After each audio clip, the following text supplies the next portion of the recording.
ಮೊಳಕಾಲ್ಮೂರು ಬೈರಾಪುರ ಗ್ರಾಮದ ಬಳಿ ಸರಣಿ ಅಪಘಾತ ಸಂಭವಿಸಿದೆ. 3 ಎತ್ತಿನ ಗಾಡಿಗೆ ಡಿಕ್ಕಿ ಹೊಡೆದು ಟಿಪ್ ಲಾರಿ ಪಲ್ಟಿ ಹೊಡೆದಿರುವ ಘಟನೆ ನಡೆದಿದೆ. ಮೊಳಕಾಲ್ಮೂರು ತಾಲೂಕಿನ ಬೈರಾಪುರ ಗ್ರಾಮದ ಬಳಿ ಇಂದು ಮುಂಜಾನೆ 5:30 ಸುಮಾರಿಗೆ ಈ ಘಟನೆ ನಡೆದಿದ್ದು, ಘಟನೆಯಲ್ಲಿ 4 ಎತ್ತುಗಳು ಸ್ಥಳದಲ್ಲೇ ಮೃತಪಟ್ಟಿದ್ದು, 2 ಎತ್ತುಗಳಿಗೆ ಗಾಯಗಳಾಗಿವೆ. ಡಿಕ್ಕಿ ಬಳಿಕ ಟಿಪ್ಪರ್ ಪಲ್ಟಿಯಾಗಿ ಚಾಲಕ ಸ್ಥಳದಲ್ಲೇ ಸಾವನ್ನಪ್ಪಿದ್ದಾನೆ.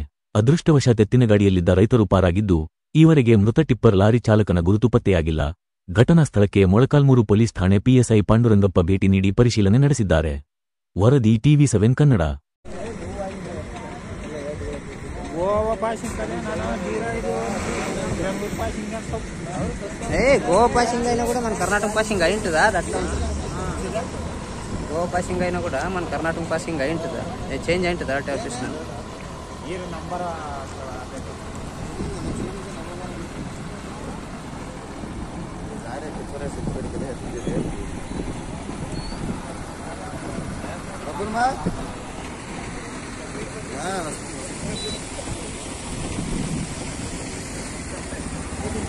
సార్ చూడండి సార్ ఇక్కడ